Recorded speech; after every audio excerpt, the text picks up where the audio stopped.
વચનામૃત ગરડા મધ્ય 60ની અંદર મુક્તાનંદ સ્વામીએ શ્રીજી મહારાજને પ્રશ્ન પૂછ્યો કે હે મહારાજ, આ સંસારની અંદર તો અનેક પ્રકારના વિક્ષેપ આવે છે, એમાં ભગવાનનો ભક્ત કેવી રીતે સમજે તો એને અંતરે સુખ રહે. પ્રશ્નની અંદર જ ઘણું બધું વિઝડમ પડેલું છે કે સંસારમાં આપણી અપેક્ષા એવી રહેતી હોય છે કે કોઈ મુશ્કેલી આવવી જ ના જોઈએ. એમાંય આપણે તો ભક્તિ કરીએ, સત્સંગ કરીએ, પછી તો કોઈ તકલીફ આવવી જ ના જોઈએ.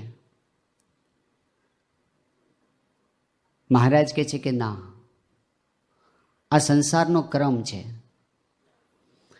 ઘણા કારણો હોઈ શકે આપણને મુશ્કેલી આવવાના, પણ આવે છે ખરી. શ્રીજી મહારાજે મુક્તાનંદ સ્વામીને આ વાત કરી હતી અને ગુણાતીતાનંદ સ્વામીએ જાગા ભક્તને વાત કરી હતી કે આ સંસાર જ એવો છે કે એની અંદર ભગવાનને પણ વગર વાંકે દુઃખ આવેલા છે. ભગવાન સ્વતંત્ર છે, પણ એમણે પોતાના જીવનમાં દુઃખનો સ્વીકાર કર્યો છે એક એક્ઝામ્પલ બેસાડવા માટે કે આવું તમારા જીવનમાં પણ આવી શકે. મહારાજે દ્રષ્ટાંત આપ્યું છે શ્રી કૃષ્ણ ભગવાનનું કે એમનો જન્મ જ જેલમાં થયો. આપણે બધા એટલું તો કહી શકીએ કે ભાઈ ભલે અમારું નસીબ ગમે તેવું હોય, કૃષ્ણ ભગવાન કરતાં તો સારું છે, કારણ કે જેલમાં જન્મ લેવો પડ્યો નથી. જન્મ પહેલાં કૃષ્ણ ભગવાનની માતા છે દેવકી. એક દુનિયામાં કોઈ પણ માતા હોય એના માટે એનાથી વધારે દુઃખદાયક ઘટના કઈ હોય કે એની નજર સામે એના 7 સંતાનોને જન્મતા વેત મારી નાખવામાં આવે. દેવકી સાથે એ ઘટના બની છે. મા બાપનો વિયોગ થયો, જન્મતા વેત મથુરા છોડીને ગોકુળમાં જવાનું થયું છે. ત્યાં પણ કાંઈ નિરાત તો નથી, અઠવાડિયું નથી થયું ને પૂતના આવી છે. પછી તો અસુરો ઉપર અસુરો, અઘાસુર ને બકાસુર ને ધેનુકાસુર ને વત્સાસુર ને અરિષ્ટાસુર ને કેશી ને વ્યોમાસુર ને આખું બાળપણ ધમાલમાં ગયું. 11 વર્ષે ગયા મથુરા, કંસ સાથે યુદ્ધ થયું, કંસને માર્યો. પછી ભણવા ગયા સાંદીપનીના આશ્રમમાં.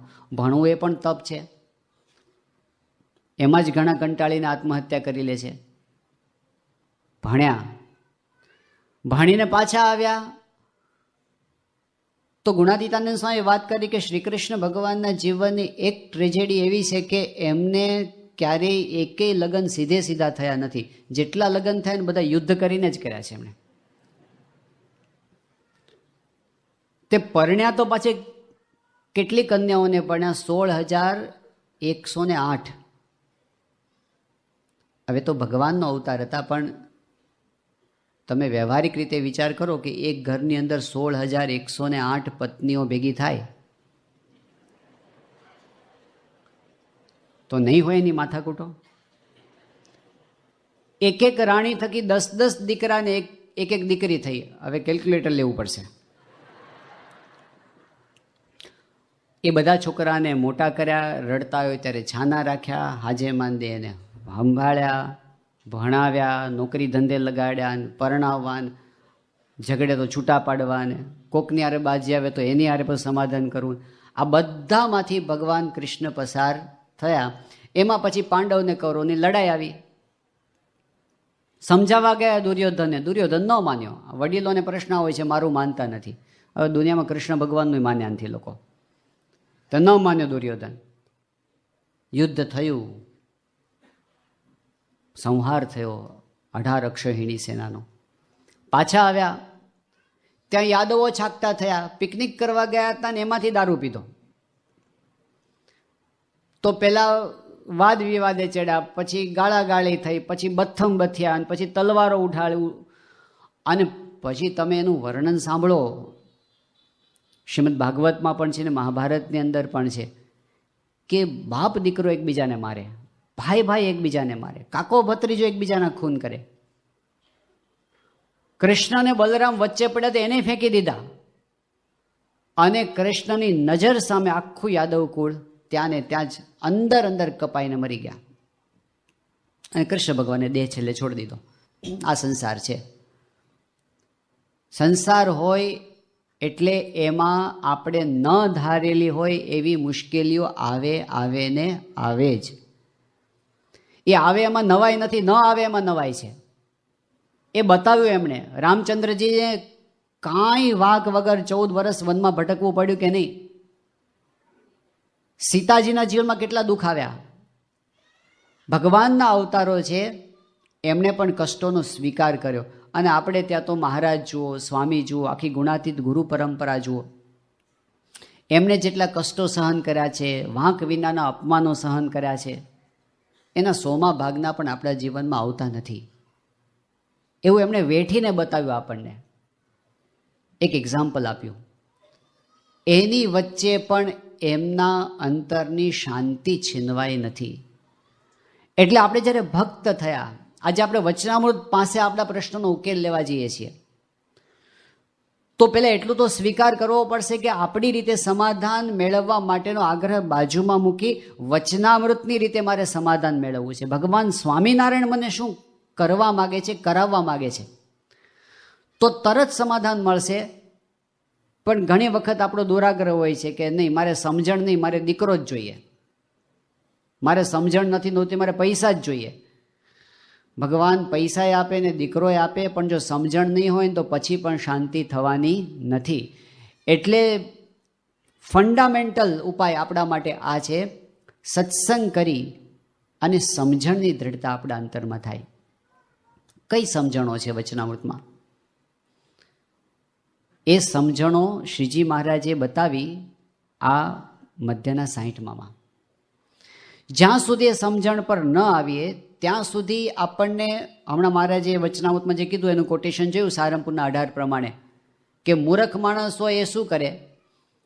જ્યારે મૂંઝવણ આવે ત્યારે કાં તો કોકની સાથે ઝઘડો કરે, કાં તો સૂઈ રહે, કાં તો ખાવા પીવાનું બંધ કરી દે, કાં પછી ઘણા લોકો વ્યસનો ઉપર ચડે, અને અતિશય મૂંઝાય તો છેલ્લે બાકી મરે પણ ખરો. આ મૂર્ખ માણસ આવા ઉપાય કરે છે. મહારાજ કે એનાથી મૂંઝવણ ન ટળે. જ્યારે આવા ઉપાયો પર કોઈ જાય તો એ વધારે દુઃખી થાય છે. થોડા વર્ષો પહેલાંની વાત છે કે ત્યાં અમદાવાદનો એક યુવક આવ્યો હતો સારંગપુર, અને એના કુટુંબની અંદર કેટલીક આપત્તિઓ આવી ગઈ હતી. એટલે એને પોતાની એની વ્યથા હતી, એટલે એણે એની વાત સંતો પાસે રજૂ કરવી હતી. એટલે એણે વાત કરી. પ્રોબ્લેમ એવો આવ્યો એના કુટુંબમાં કે વ્યવસાય ચલાવતા હશે કુટુંબમાં એ લોકો, નાનો એવો, પણ એમાં કંઈક બહુ જ મોટી આર્થિક ખોટ આવી, અને નુકસાન એવું થયું કે માથે બહુ મોટું દેવું ચડી ગયું. સ્વાભાવિક રીતે ઘરમાં બધાને ચિંતા થાય આવું થાય એટલે. પણ આ જે કિશોર હતો એના માતૃશ્રીને જરા વધારે ચિંતા કરવાનો સ્વભાવ, એટલે રાત દિવસ એના જ વિચારોમાં રહ્યા કરે. એને એમ કે મારા ભાઈઓ છે એ બધા પૈસે ટકે સુખી છે, અને અત્યાર સુધી મેં કોઈ દિવસ ભાઈઓ પાસે હાથ લાંબો કર્યો નથી. મારા બાપની મિલકતમાંથી મેં કોઈ દિવસ માગ્યું નથી, પણ અત્યારે પરિસ્થિતિ એવી છે તો મારા ભાઈઓ મને મદદ કરશે એવી આશા હતી એના મનમાં. એટલે એણે પોતાના ભાઈઓને વાત કરી કે અત્યારે અમારી સ્થિતિ બહુ ખરાબ છે, તો તમે કંઈક મદદ કરો તો સારું. પણ સંસાર છે ને, બધા ભાઈઓએ વારાફરથી હાથ ઊંચા કરી દીધા. બહાના તો બહુ મળે દુનિયાની અંદર. અત્યારે અમે એટલા બધા મુશ્કેલીમાં છીએ, એની મુશ્કેલીઓને એવું વર્ણન કરે કે એમ થાય કે આને આપણે મદદ કરવી જોઈએ. એટલે બધા રોદણા રડી લીધા, કીધું કે અમારાથી કાંઈ થઈ શકે તેમ નથી. એટલે પેલા બેનને એટલું બધું લાગી આવ્યું તો ટ્રેનના પાટા પર પડતું મૂક્યું એણે, મરી જવાનો પ્રયત્ન. પણ બનવા જોગ થયો કે આખી ટ્રેન પસાર થઈ ગઈ, એ બેનના 2 પગ આખા કપાઈ ગયા અને એ જીવતા રહી ગયા. હવે ખબર પડી, હોસ્પિટલમાં દોડાદોડી થઈ, સગાવાલા આવ્યા, બધાએ ખરખરો કર્યો, અરર બહુ દુઃખ આવ્યું તમને, આમ છે તેમ છે, આશ્વાસન આપ્યું. ભાઈઓએ આવ્યા, એણે કીધું કે આવું ન કરાય, તમારે વિચાર કરવો જોઈએ, થોડી સલાહો આપી. મહિનાઓ સુધીનો ખાટલો, પછી તો પરવશ જેવા જ થઈ ગયા હતા, ઘરમાં જ પડી રહેવું પડે પછી. પણ ચિંતા હજી ઊભી ન ઊભી રહી. 5-6 મહિના થઈ ગયા, આમને આમ કોઈએ મદદ કરી નહીં. ફરી પાછું મનમાં ઉપડ્યું અને ઘરમાં કોઈ હાજર નહોતું. એ વખતે એને કેરોસીનનો ડબલો લીધો અને પોતાના શરીર પર છાંટ્યું અને દિવાસળી ચાપી ભડ ભડ ભડ બળવા માંડ્યા. ચીસા ચીસ થઈ, આજુબાજુથી લોકો ભેગા થયા, કોઈએ ગોદડા માથે નાખ્યા, એમ્બ્યુલન્સ બોલાવી, હોસ્પિટલ ભેગા કર્યા. 60% શરીર બળી ગયું ને બેન જીવતા રહી ગયા. દુઃખ વધ્યું, ખર્ચો વધ્યો, ચિંતાઓ વધી. જ્યારે માણસ સહન ન કરી શકે અને આડાઅવળા રસ્તા અપનાવે ને ત્યારે દુઃખ ઓછું થતું નથી. સમજણ વગર ઉકેલ આવતો જ નથી. એટલે મહારાજે કીધું કે ભગવાનના ભક્ત હોય ને એણે આવા સમયે સત્શાસ્ત્રનો આધાર લેવો, વચનામૃતનો આધાર લેવો, સ્વામીની વાતોનો આધાર લેવો, સંત સમાગમનો આધાર લેવો, કથા વાર્તાનો આધાર લેવો. એ આપણને બહાર લાવી દે. કોઈ દુઃખ એવું નથી કે જેમાંથી બહાર ન આવી શકાય. કોઈ દુઃખ એવું નથી. પણ આ સમજણની તૈયારી હોય તો માણસ ઊભો થઈ શકે. શ્રીજી મહારાજે વચનામૃતની અંદર આપણને જે જ્ઞાન આપ્યું છે એને જો આપણે એક શબ્દમાં કેવું હોય તો એવું કહેવાય કે અક્ષર પુરુષોત્તમ સિદ્ધાંતનું જ્ઞાન આપ્યું મહારાજે આપણને. જે માયા પરનો સિદ્ધાંત, જે પરમ સત્ય, અક્ષરધામમાંથી લાવેલો સિદ્ધાંત, અક્ષર પુરુષોત્તમ સિદ્ધાંત, એ જો આપણા જીવનમાં દ્રઢ થાય. એમાં મહારાજે વાત કરી કે અક્ષર બ્રહ્મને જાણો. મધ્યના 3જા વચનામૃતની અંદર શ્રીજી મહારાજે અક્ષર બ્રહ્મનો મહિમા કહ્યો કે આ જે સંસાર, આ જે સૃષ્ટિ, અનંત કોટી બ્રહ્માંડ, એના કારણ, એના આધાર અને એના પ્રેરક એ તો અક્ષર બ્રહ્મ છે. હવે આ મહિમા એટલો બધો મોટો છે ને, આ તો ભગવાનનો મહિમા કહેવાય. લોકો ભગવાન માટે આ શબ્દ વાપરે. અનંત કોટી બ્રહ્માંડના કારણ, આધાર અને પ્રેરક એ અક્ષર બ્રહ્મ છે. અને અક્ષર બ્રહ્મ કરતાં પણ પર, એ અક્ષર બ્રહ્મના પણ કારણ, આધાર અને પ્રેરક એ સ્વયં સ્વામિનારાયણ ભગવાન છે, પરબ્રહ્મ છે. આવી વાત મહારાજે વચનામૃતમાં કરી. અક્ષર બ્રહ્મને જાણવાની વાત. આ ખાલી શાસ્ત્રીજી મહારાજે વાત કરી છે એ વાદ વિવાદ કરવા માટેની વાત નથી. આ જીવવાનો સિદ્ધાંત આપ્યો છે એમણે. અને આપણે અક્ષર પુરુષોત્તમના ઉપાસક થયા છે એટલે આ જ્ઞાન આપણે રોજના પ્રશ્નોના સમાધાનની અંદર વાપરવાનું છે. અક્ષર પુરુષોત્તમનું જ્ઞાન, અક્ષર બ્રહ્મનો આટલો બધો મહિમા, અને એને જાણીને પછી પરબ્રહ્મનો મહિમા સમજાય. ઘણા લોકો આપણને કહેતા હોય છે કે ભાઈ શું કામ અક્ષર બ્રહ્મને વચમાં લાવો છો? અમે અક્ષર બ્રહ્મ ગુણાતીતાનંદ સ્વામી છે. હવે તમે ગુણાતીતાનંદ સ્વામી અને સ્વામિનારાયણ ભગવાન એવું બે ભેગું કરો છો, વચમાં ગુણાતીતાનંદ સ્વામીને હું કામ લાવો છો? અમે ડાયરેક્ટ સ્વામિનારાયણનું ભજન કરીએ છીએ. ગુણાતીતાનંદ સ્વામી કોનું ભજન કરે છે? ગુણાતીતાનંદ સ્વામી ભજન કોનું કરે છે? સ્વામિનારાયણ ભગવાનનું. તો અમે વચ્ચે અક્ષર બ્રહ્મને ન લાવીને ડાયરેક્ટ પરબ્રહ્મને ભજીએ તો એમાં વાંધો શું છે? ન ચાલે? તો શ્રીજી મહારાજ કે ના ચાલે. મહારાજે જ આ વાત એટલા માટે કરી, અક્ષરને ચાવી બતાવી. મધ્યના 42ના વચનામૃતની અંદર કૂચી છે. પુરુષોત્તમ નારાયણનો મહિમા સમજાય જ નહીં એના વગર. ઉદાહરણ તરીકે જૂના સંતો એક દૃષ્ટાંત આપતા કે સમજી લો કે તમારી પાસે 2 હીરા છે. એમાં પહેલો જે હીરો એ એટલો બધો મૂલ્યવાન છે, એટલો બધો કિંમતી છે કે એની કિંમત કોઈ કરવા માટે જાય તો આખી દુનિયાના બધા જ માણસો ભેગા થાય અને જેટલું બોલવું હોય એટલું બોલે, જેટલું લખવું હોય એટલું લખે, જેટલું વિચારવું હોય એટલું વિચારે, જેટલી કલ્પના કરવી એટલી કરે. એ પહેલા હીરાનો મહિમા એટલો છે. જેટલું કરવું એટલું કરે, એટલે બધું આવી ગયું પહેલામાં.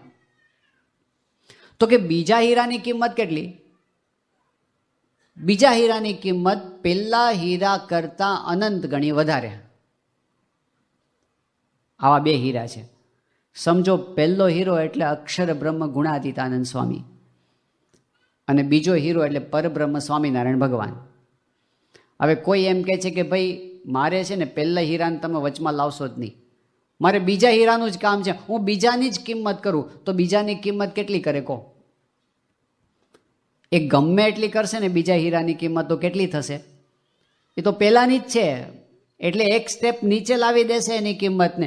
એટલે કે અક્ષર બ્રહ્મને લીધા વિના કોઈ પરબ્રહ્મનો મહિમા સમજવા જાય તો અક્ષર બ્રહ્મથી વધારે સમજી જ ન શકાય. અક્ષર બ્રહ્મ ગુણાતીતાનંદ સ્વામી કે અનંત ભગવાનનો ભગવાન તો હું છું, પણ સ્વામિનારાયણ ભગવાનનો દાસ છું.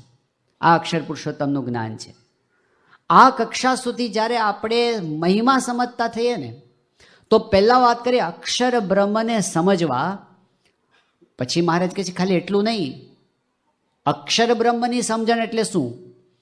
કે એ અક્ષર બ્રહ્મની સાથે એકાત્મતા કરવી, એ અક્ષર બ્રહ્મને પોતાનું સ્વરૂપ માનવું. આ જ્ઞાન કઈ કક્ષાનું થયું? જેટલા આપણા પ્રશ્નો છે ને બધા, એ સંકુચિત દ્રષ્ટિમાં નાના લેવલ પર છીછરા પાણીમાં આપણે રમીએ ને એના જ છે. એ આપણને આપણા લૌકિક જીવનમાં, વ્યવહારિક જીવનમાં અનુભવ થાય છે કે કોઈ માણસ નાના નાના કામ કરતો હોય, પછી મોટા કરવા મળે, પછી નાના પ્રોબ્લેમ એને નજરમાં ના આવે. હવે એ મોટા મોટામાં જ રમતો હોય. ઉદાહરણ તરીકે આપણે વિચાર કરીએ કે આપણે જ્યારે સાવ નાના બાળક હોઈએ, આમ નાના બાળક એટલે સમજો ને 4-6 મહિનાના, એ વખતે આપણી પ્રોપર્ટી શું કહેવાય, એ વખતે આપણા માટે મૂલ્યવાન વસ્તુઓ શું કહેવાય, જે આપણા હાથમાં આવે. એ વખતે તૂટેલું પેનનું ઢાંકણું આવી જાય અને એ ફરસ હારે આપણે અથડાવીને રમતા હોઈએ, અને એમાંથી જે અવાજ આવતો હોય એમાંથી એટલી બધી મજા આવતી હોય. હવે એ વખતે જો પેનનું ઢાંકણું કોઈક લઈ જાય તો આપણને એમ થાય કે મારી બધી મિલકત લૂંટાઈ ગઈ, એટલું બધું રડવું આવે. કારણ કે એ વખતે આપણને એટલી જ દ્રષ્ટિ છે.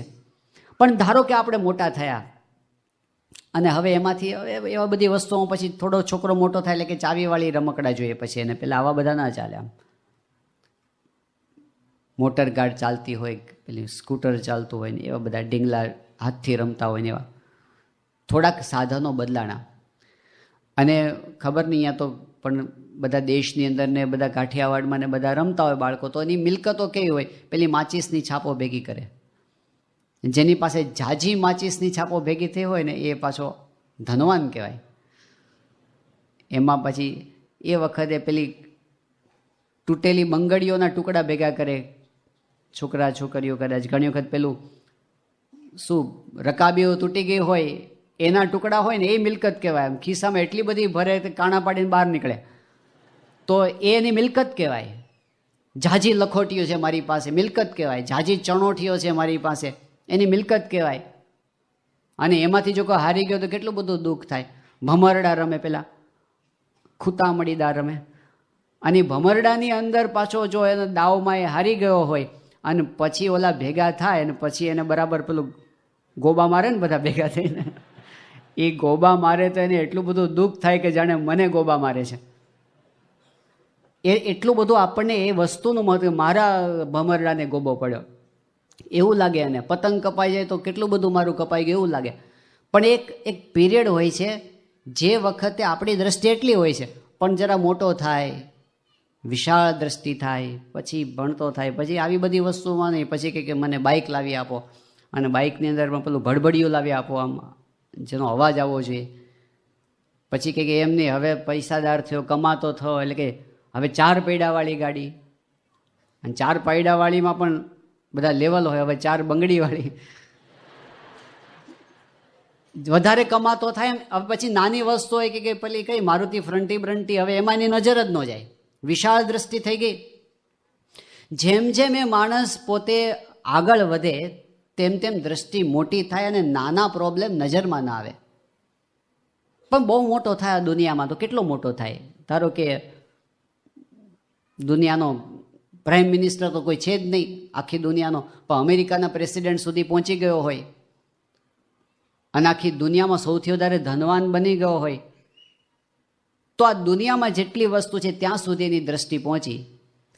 પણ વચનામૃત પ્રમાણે જો આપણે વિચાર કરીએ અને ખરેખર સિન્સિયરલી સાચા બનીને જો માનવાનો પ્રયત્ન કરીએ તો મહારાજ આપણી દ્રષ્ટિને ક્યાં પહોંચાડે છે.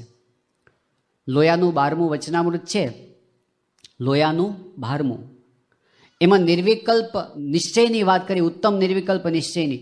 શ્રીજી મહારાજે કીધું કે અષ્ટ આવરણે યુક્ત એવા જે કોટી કોટી બ્રહ્માંડ, એક બ્રહ્માંડ નહીં, કરોડો બ્રહ્માંડ, એ કરોડો બ્રહ્માંડ અક્ષરના રૂવાડામાં અણુની પેઠે ઉડતા ફરે છે, એ અક્ષર બ્રહ્મની મોટપ છે.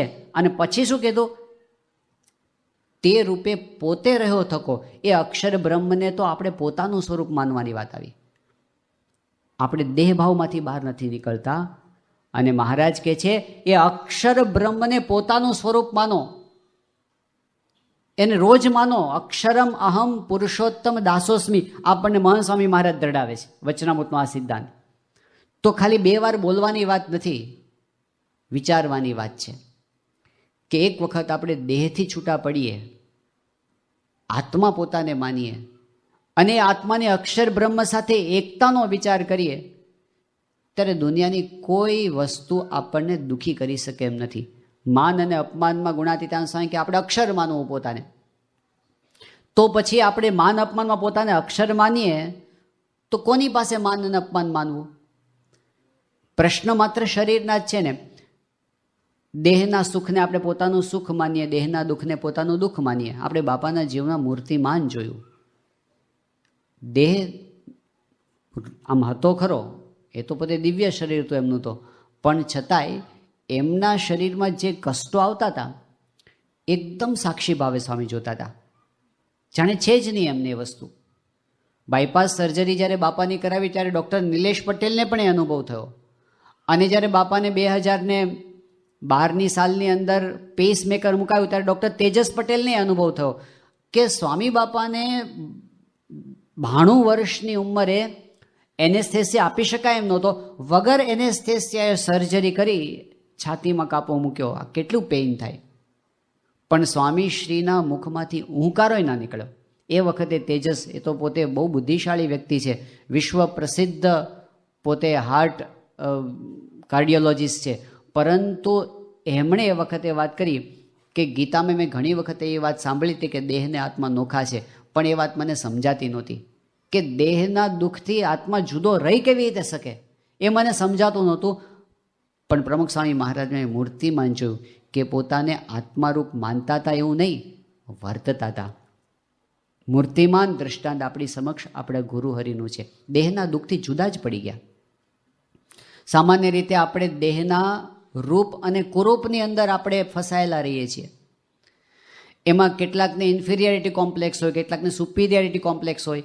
એ લઘુતા ગ્રંથિ, ગુરુતા ગ્રંથિ, એમાંથી પણ બહાર નીકળી જવાય જ્યારે આપણે દેહ ભાવમાંથી બહાર નીકળીએ ત્યારે.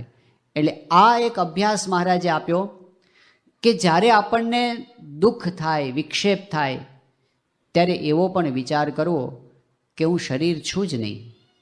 જે કાંઈ પ્રોબ્લેમ છે, કોઈ અપમાન કર્યું છે, શરીરનું કર્યું છે, હું તો જુદો જ છું. કોઈ આપણે જોડાને ગાળો દે તો આપણને શું થાય કે દે ને ભાઈ 2 વધારે દે, આ જોડો કાંઈ થોડો હું છું. કોઈ આપણી સાયકલને ગાળો દે, કોઈ આપણા બાઇકને ગાળો દે તો આપને ભાઈ. કોઈ આપણા કપડાને ગાળો દે તો આપવા દઈએ. આપણે ક્યાં કપડું છીએ? આપણે તેને પહેરવાવાળા છીએ. આપણે ક્યાં જોડો છીએ? આપણે તેનો ઉપયોગ કરવાવાળા છીએ. આપણે ક્યાં મકાન છીએ? આપણે સાધનથી જુદા છીએ. એમાં શરીરથી મારું આખું વ્યક્તિત્વ જ જુદું છે. અને અક્ષર બ્રહ્મ ગુણાતીતાનંદ સ્વામી, આજે મહંત સ્વામી મહારાજ, એ જ મારું સ્વરૂપ છે. આ નિત્ય અભ્યાસ માટે સ્વામીશ્રી આપણને દીક્ષા મંત્ર આપ્યો છે. તો એ જ્યારે સમજતા થાય ત્યારે દેહના દુઃખથી જુદા પડી શકીએ છીએ. એટલે કે આપણા પ્રોબ્લેમનું સમાધાન એનાથી લાવવાનો પ્રયત્ન કરીએ તો આપણને દેખાશે કે એ વાત બોલવી એ જુદું છે, એની પ્રતીતિ એ જુદી વાત છે. જો આપણે એને બરાબર વિચારીએ, એની દ્રઢતા થાય આપણા અંતરની અંદર, તો દુઃખી થઈ જ ન શકીએ આપણે. કારણ કે પહેલાં પહેલી વસ્તુ તો એ થઈ કે અનંત કોટી બ્રહ્માંડના કરતા હરતા જે છે, જેની મરજી વિના સૂકું પાંદડું પણ હલી શકતું નથી, એવા ભગવાન એ આજે મને પ્રત્યક્ષ મળ્યા. એટલે જે કાંઈ થાય છે બધું એ જ કરે છે. આપણા માથા પરથી કેટલો બધો ભાર ભગવાનને કરતા હરતા માનવાથી ઉતરી જાય. જે કાંઈ થયું છે એના માટે આપણને દુઃખ રહ્યા કરે કે આવી ઘટના મારા જીવનમાં કેમ બની. સ્વીકારી લો કે મહારાજે કરી છે, સ્વામીએ કરી છે, એ વિના બીજો કોણ કરનાર છે?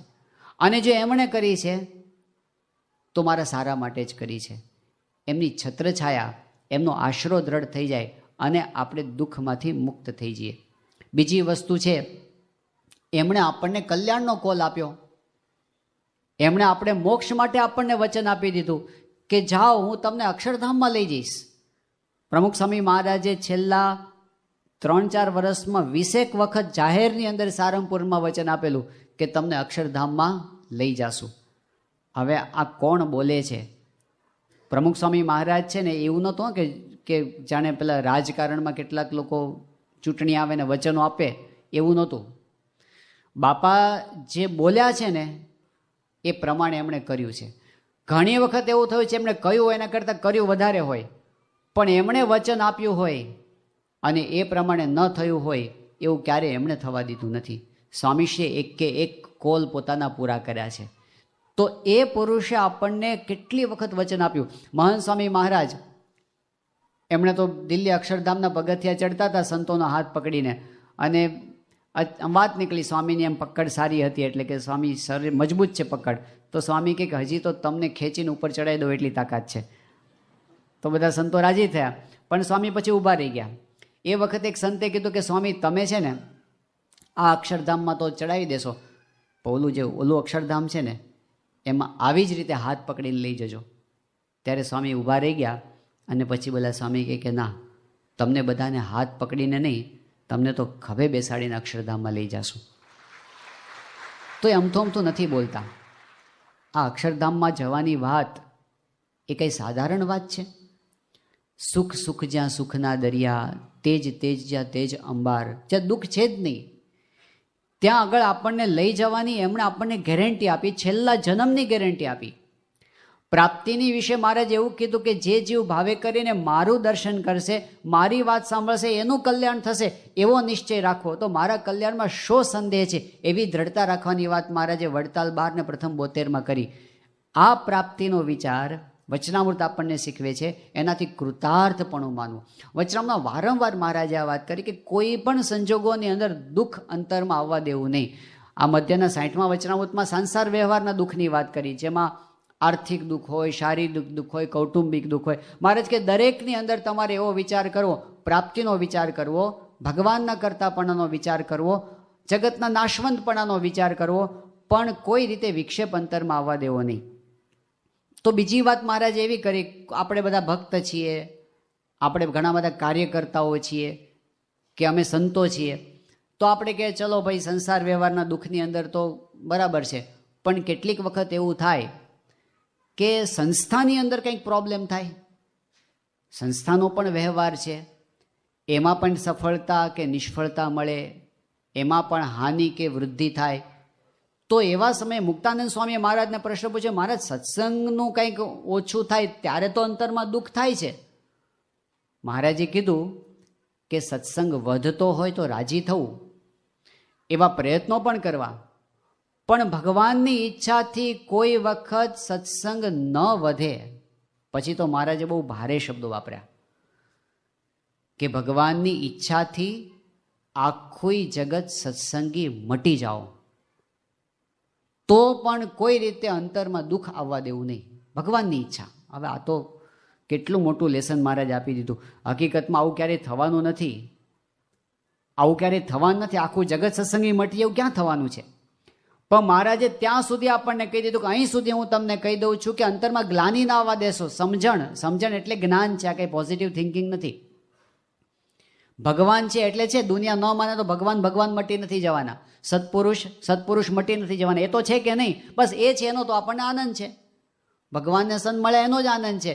5 માણસ માને કે 50 માણસ માને એનાથી આનંદ. આપણે તો એમનું કાર્ય કરવા માટે નીકળ્યા છીએ એટલે આપણને એટલું મમત્વ રહે. પણ મહારાજે મુક્તાનંદ સ્વામીને વાત કરી કે ના, આખું જગત સત્સંગ મટીએ તો પણ અંતરમાં દુઃખ ન થવા દેવું, પ્રયત્ન કરવો, પ્રાર્થના કરવી, દુઃખ નહીં, ભગવાનની ઈચ્છા. આઈ બાપાએ આપણને જીવીને બતાવ્યું. અને ત્રીજી વાત કરી કે આપણે મુમુક્ષુ છીએ એટલે જેને મુમુક્ષુને ઘણીવાર એવું દુઃખ હોય કે બીજું બધું તો બરાબર, પણ મારા અમુક સ્વભાવ, મારામાં ગુસ્સો છે, મારામાં સ્વાદ છે, માન છે, કામ છે, ઈર્ષા છે, એવા સ્વભાવનું દુઃખ આપણને રહ્યા કરે. અને ભક્ત તરીકે આપણને રહે જે વસ્તુ કે ભગવાનને નથી ગમતી એવી આટલી વસ્તુ મારામાં પડી છે. તો મહારાજે એની વાત કરી કે સ્વભાવની પ્રવૃત્તિ ક્યારેક થઈ જાય, એના જે ઉપાય હોય બધા કરવા, પણ મહારાજ કે કૃતાર્થપણું તો ક્યારેય જવા દેવું નહીં. સારંગપુરનું 9મું વચનામૃત. મહારાજ કે કૃતાર્થપણું ક્યારેય ઓછું થવા દેવું નહીં. ભગવાન મળ્યા છે, શું ફિકર છે, એ બધું જ ટાળવા સમર્થ છે એમ સમજીને કૃતાર્થપણું માને એની સાથે લડાઈ કરવી. પણ ગ્લાની પામી અને હું તો પામર છું ને હું તો પતિતનું છું ને હું તો અધમ છું ને હું તો આવો છું ને તેવો છું, મહારાજ કે ના, એવા વિચારો ના કરવા, ના પાડી છે. આખોય વચનામૃત આપણને દુઃખી થવાનો અધિકાર આપતું જ નથી.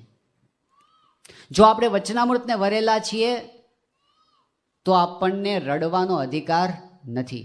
છોડી દો, હવે આપણે આનંદમાં જ રહેવાનું છે. એ આદેશ છે વચનામૃતનો. આનંદમાં રહીને ભજન કરવું એવો આદેશ છે. કોઈ પણ સંજોગોમાં આનંદમાં રહીને ભજન કરવું એવો વચનામૃતનો આદેશ છે. અને એના આધારભૂત આ સમજણો છે.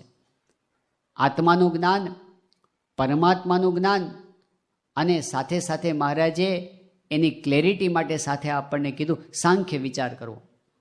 સાંખ્ય વિચાર એટલે શું? કે બીજું બધું આ સિવાયનું દેખાય છે ને, આત્મા અને પરમાત્મા સિવાયનું, અક્ષર અને પુરુષોત્તમ સિવાયનું જેટલું કાંઈ દુનિયામાં દેખાય છે એ બધું નાશવંત છે, ક્ષણિક છે. જગત ખોટું છે, ભગવાન ને સંત સાચા છે. એટલે ખોટા જગતની અંદર, ક્ષણિક જગતની અંદર જે કાંઈ હાણ કે વૃદ્ધિ થાય ને એના તરફ ઉપેક્ષા રાખતા શીખવું કે ટેમ્પરરી છે, આ ક્યાં લાંબો સમય છે, આજે છે ને કાલે નથી રહેવાનું. મહારાજે કીધું કે થોડાક સમયની અંદર આપણે આ લોક છોડીને જતા રહેવું છે. વચનામૃત છે ગરડા અંત્યનું 30મું. થોડોક સમય એટલે કેટલો સમય? 5 વર્ષ પછી જવું છે, 10 વર્ષ પછી જવું છે, એવું નહીં. શ્રીજી મહારાજ એવું કહે છે, આ ઘડી અને આ ક્ષણમાં મરી જવું છે એવો વિચાર રાખો.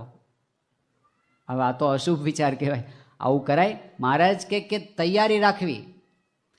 આ ઘડીને આ ક્ષણમાં બહુ આમ વાત કરવી સહેલી છે, પણ જ્યારે સામે આવે ને, નહીં, પેલા સંતો દ્રષ્ટાંત આપે છે કે ડોશીમાં કંટાળ્યા હતા દીકરાના વહુની કચકચથી, એટલે બોલતા હતા કે આના કરતાં તો તેડી જાય તો સારું ધર્મ રાજા, એમ કરીને. પણ ઉનાળાના સમયમાં ખાટલા પર સૂતા હતા અને આવું બોલીને સૂઈ ગયા હતા પાછા એ દિવસે.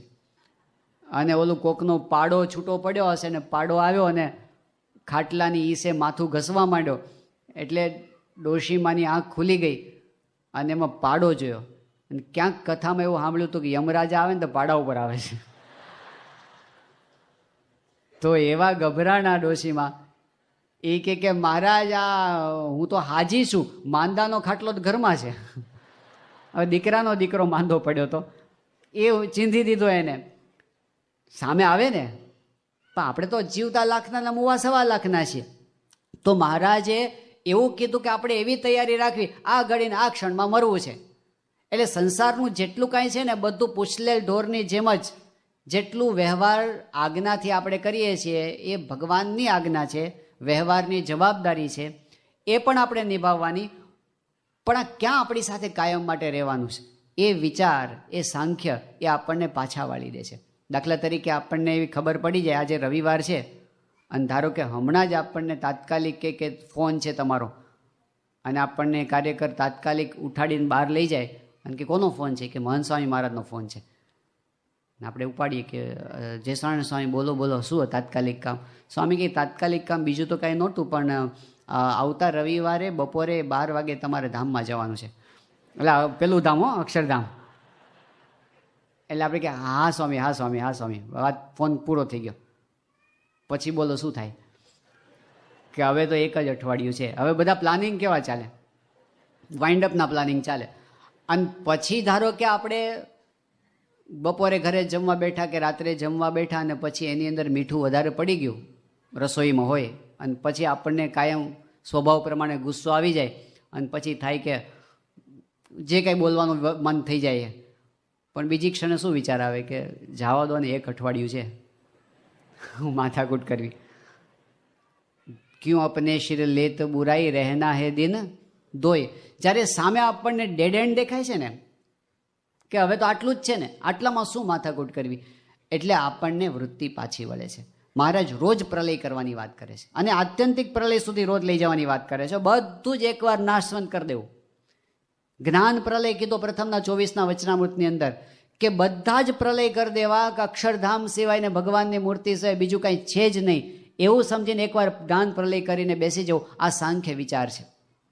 જ્યારે આ વિચારો, આ જ્ઞાન એની શ્રવણ મનન નિધિધ્યાસથી થાય, પણ જેમ જેમ એની દ્રઢતા થાય ને એમ ભક્તો નિર્લેપ થતા જાય. આપણા સત્સંગની અંદર આપણને આવા હજારો મહારાજના વખતમાંય દેખાય છે, આજે પણ એવા ભક્તો આપણને દેખાય છે કે જેને સત્સંગ પચાવ્યો એવા આવા જ્ઞાનમાં સ્થિર રહી શકે છે. નહીતર ખાલી આપણે સાંભળીએ અને કહીએ અને પોતાના ઉપર ન લે તો ન થાય. જેમ પેલો દ્રષ્ટાંત ગોપાલ સ્વામીનું વખતનું છે કે પેલો ભગત રોજ કથા સાંભળતા હતા, પણ એક વખત આવીને ગોપાળાનંદ સ્વામીના ખોળામાં માથું મૂકીને ધ્રુસકે રડવા માંડ્યા.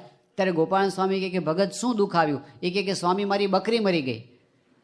તો ગોપાલ સ્વામી પોક મૂકી એટલે ઓલો રોતો તો એ છાનો રહી ગયો. એ કહે કે સ્વામી તમે કેમ રોવો છો? સ્વામી કે મેં 6 મહિના તને કથા વાર્તા કરી અને તારા પર અસર ન થઈ ને એનું મને રોવું આવે છે. તો સત્સંગ એ શું છે?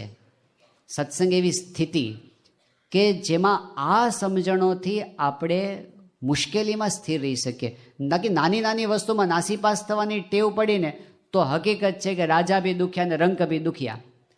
આજે જે આપણે ઈચ્છીએ છીએ પ્રોબ્લેમનું સોલ્યુશન આવી જશે ને તો પણ દુઃખનું સોલ્યુશન નહીં આવે. બહારની સમસ્યાનું સોલ્યુશન આવી જશે, દુઃખ ઓછું થવાનું નથી, ટેન્શન ઓછું થવાનું નથી, એ તો વધતું જ રહેવાનું છે.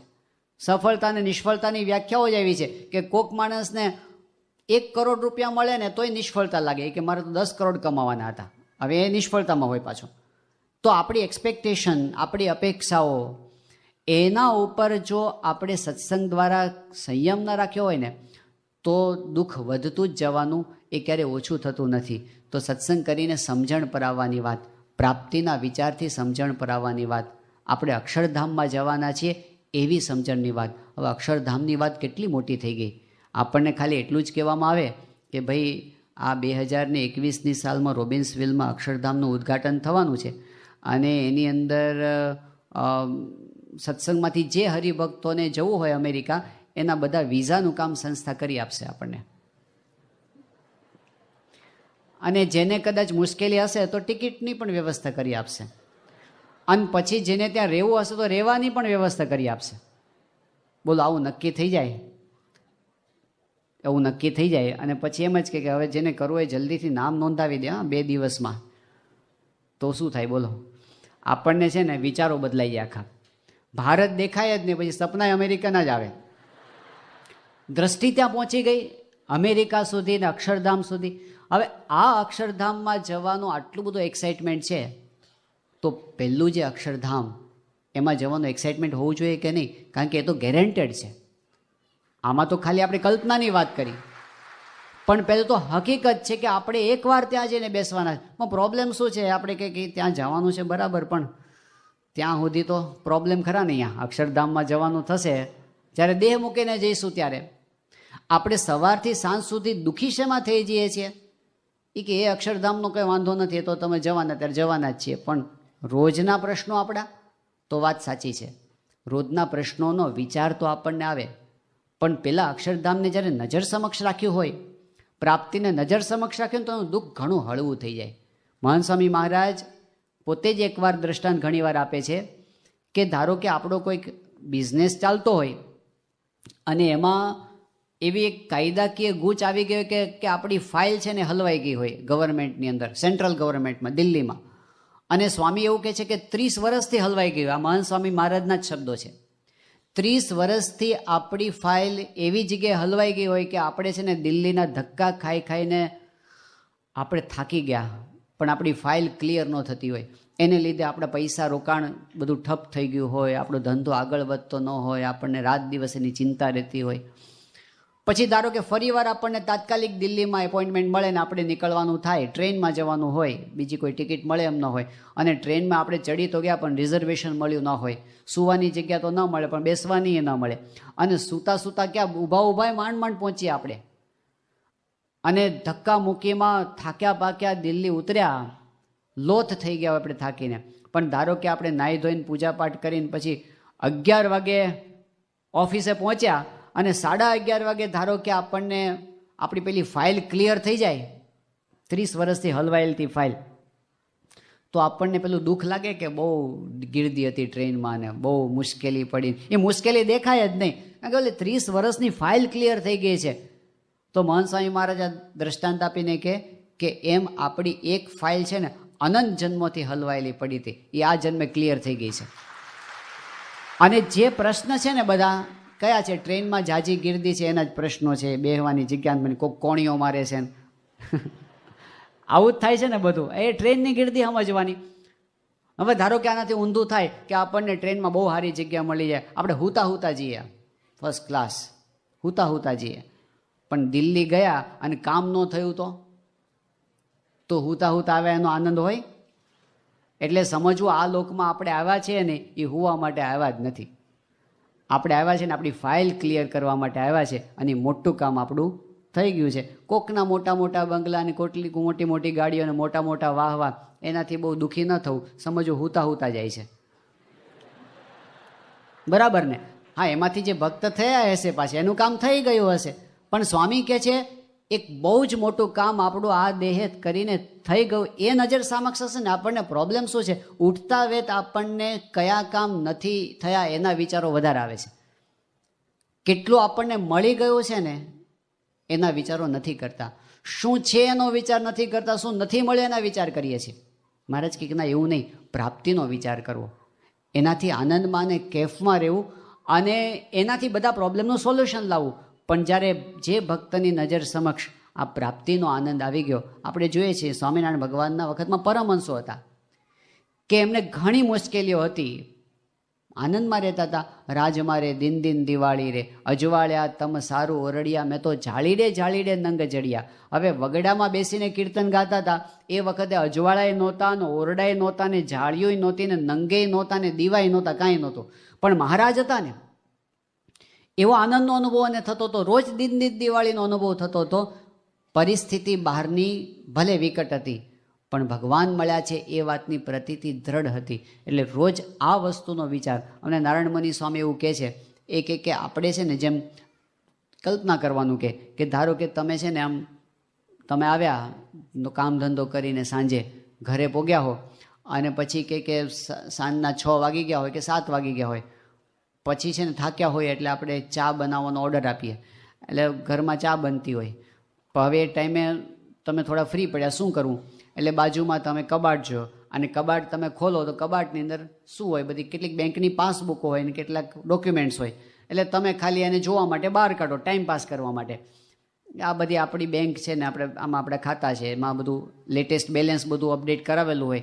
એ આ કઈ છે કે દેના બેંક કેટલા છે, એમાં 40,000 કરોડ રૂપિયા આ તમારા છે, થોડી વાર સાચું માનજો. પછી બીજી બેંક કોઈ આ કઈ છે કે આ HDFC કેવા 70,000 કરોડ. આ કઈ છે કે આ ICICI છે 1,30,000 કરોડ, સાચું માનજો. અને પછી આપણા ડોક્યુમેન્ટ છે શું છે કે જુહુ બીચ ઉપર 30 એકરની જમીન પડી છે આપણી, તમારી, એના કાગળિયા છે. પછી આ શું છે કે આ લંડનમાં ડાઉન ટાઉનની અંદર 20 માળનું એક બિલ્ડિંગ છે. આ શું છે કે આ મેનહટનની અંદર બધા મોટો ડિપાર્ટમેન્ટલ સ્ટોર હોય, 20 સ્ટોર મારા પડ્યા છે, એના કાગળિયા છે. આ બધું સાચું હોય ધારો કે, અને તમે આ બધું યાદ કરો ખાલી બેઠા બેઠા ક્યાં શું પડ્યું છે, તો બોલો ચા પીધા પહેલાં કાંટો ચડી જાય કે નહીં? હજી ભલે આવવાની બાકી હોય. શું કર્યું શું આપણે? પૈસા તો એની જગ્યાએ પડ્યા છે, બરાબર, એ જ્યાં બેંકમાં પડ્યા હોય ત્યાં. ડોક્યુમેન્ટ તો ખાલી કાગળિયા છે, બાકી પ્રોપર્ટી તો ક્યાંય પડી છે, જુદી જગ્યાએ. પણ આપણને એટલી ખબર છે કે મારી છે. અહીં બેઠા બેઠા આપણે ખાલી એને યાદ કરીએ છીએ કે મારી પાસે આટલું છે, એ વિચાર કરીએ છીએ, એમાં આનંદ આવે છે કે નહીં? બસ પ્રાપ્તિનો વિચાર એવી જ વસ્તુ છે કે મહંત સ્વામી મહારાજ ભલે ત્યાં બેઠા, નવસારીમાં છે ને અત્યારે સ્વામી, તિથલમાં છે ને, પણ આપણે શું વિચાર કરવાનું કે સ્વામી જ્યાં બેઠા છે ને ત્યાં મારા છે. આપણે ભગવાનના છીએ, ભગવાન આપણા છે, અક્ષરધામ આપણા બાપનું છે. જ્યારે એનો વિચાર કરીએ તો આપણાથી વધારે ધનવાન બીજું છે કોણ આ દુનિયાની અંદર? કેવા ધનવાન? શિદને રહીએ કંગાલ રે સંતો, શિદને રહીએ રે કંગાલ. જ્યારે આટલી મોટી વાત મળી ગઈ ત્યારે આપણે કંગાલ રહીએ તો એમને નથી ગમતું. એ કંગાલપણું જોઈને કેમ રાજાની રાણી ભમી ભીખ માગે, હાલે કંગાલ અને હાર, ઘર લજામણી રાણી જાણી, રાજા ખીજી પાડે એની ખાલ. કે તું રાણી થઈને કેમ ભિખારીની જેમ આવું કરે છે? કેમ તું મારી જેમ, મારી રાણી થઈને કેમ કેફમાં નથી રહેતી? એવું જેમ રાજાને દુઃખ થાય એમ આપણે રાજાના દીકરા થઈ અને મૂળા સારું રડીએ તો એમને એવું દુઃખ થાય છે. એમણે આપણી પાસેથી આવી અપેક્ષા છે. તો વચનામૃત એ આપણને આનંદમાં રહેવાની વાત શીખવાડે છે. અને એમાં જાજુ કાંઈ નથી. પોતાના સ્વરૂપને આપણે સમજવાનો પ્રયત્ન કરીએ વચનામૃત પ્રમાણે, આપણી પોતાના અનુભવ પ્રમાણે નહીં, વચનામૃત પ્રમાણે. ભગવાનના સ્વરૂપને આપણે સમજવાનો પ્રયત્ન કરીએ વચનામૃતના આધારે. અને આ જગત એના સ્વરૂપને આપણે જોઈએ વચનામૃતની દૃષ્ટિથી, તો એકેય વસ્તુ એવી નથી, એકેય પરિસ્થિતિ એવી નથી કે આપણને દુઃખી કરી શકે, આપણો આનંદ છીનવી શકે. તો આવી અદ્ભુત સમજણ વચનામૃતની અંદર પાને પાને પડેલી છે. અને ખરેખર જો આપણે સાચા થઈને વચનામૃત ખોલીએ તો જે પાનું ખોલે ને એના પરથી કંઈક સમાધાન આપણને ચોક્કસ મળી જાય.